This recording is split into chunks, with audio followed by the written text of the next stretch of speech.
என்றால் என்ன? ஃபாஸ்டிங் நீங்கள் ஆங்கிலத்தில் சொன்னீங்க. நோன்பு என்றால் என்ன? பாரு, 40 நாள் கேட்டேன், தெரியல. நோன்பு என்றால் என்ன? எடுங்க பார்க்கலாம். எசையா 58வது அதிகாரம். கடவுள் எதிர்பார்க்கிற நோன்புக்கும் நாம் செய்கிற நோன்புக்கும் எவ்வளவு வித்தியாசங்கள் இருக்கிறது. எசையா 58வது அதிகாரம் 5-9 படிமா. ஒருவன் தன்னை ஒடுக்கிக் கொள்ளும் நாளையா நான் உண்ணா நோன்பின் நாளாக தெரிந்து கொள்வது? ஒருவன் நாணலை போல் தன் தலையை தாழ்த்தி சாக்கு உடையையும் சாம்பலையையும் அணிந்து கொள்வதா? எனக்கு புரியுதா? அன்று சாக்கு உடை, நாம் எல்லாம் காவி உடை. போட்டுங்க, அண்டர்லைன் பண்ணிக்கங்க. அடுத்து, இதையா நீங்கள் நோன்பு என்றும் ஆண்டவருக்கு உகந்த நாள் என்றும் அழைக்கின்றீர்கள்? கொடுமை தலைகளை அவிழ்ப்பதும் நுகத்தின் பிணைகளை அறுப்பதும் ஒடுக்கப்பட்டோருக்கு விடுதலை செய்து அனுப்புவதும் எவ்வகை நுகத்தையும் உடைத்தது அன்றோ நான் தேர்ந்து கொள்கின்ற நோன்பு. எவ்வளவு அழகா 6வது வசனம் பாருங்களேன். கடவுள் எதிர்பார்க்கிற நோன்பு நாம் எல்லாம் எதிர்பார்க்கிறோமே. மீன் சாப்பிடல, கறி சாப்பிடல, முட்டை சாப்பிடல.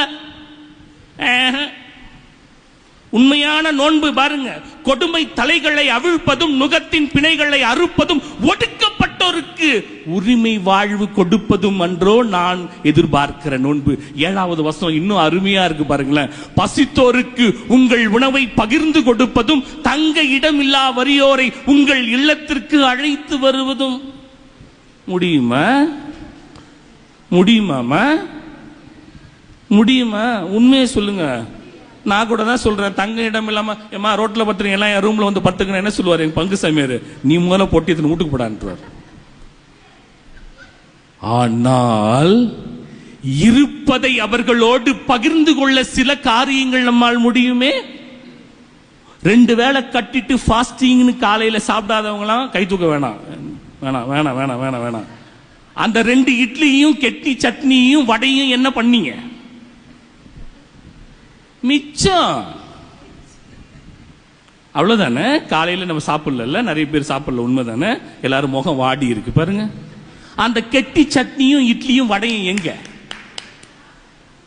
புரியுதா? அதை சேமித்து வைத்து ஏழைகளுக்கு கொடுத்தீர்கள் என்றால் கடவுள் எதிர்பார்க்கிற நோன்பு. இணைச்சட்டம் 30வது அதிகாரம் 15வது வசனம். விவிலியத்தினுடைய அடிப்படையிலே மறையுரை சொல்றேன், என் கதையெல்லாம் உடல. இதோ பார். என்னங்க, எனக்கு வர வர குண்டா இருக்குன்னா கண்ணு தெரிய மாட்டுதுங்க. வாழ்வையும் நன்மையையும் சாவையும் தீமையையும் இன்று நான் உனக்கு. நல்லா கவனிக்கணும். என்ன கொடுக்கிறார் கடவுள்? 2 கையிலையும்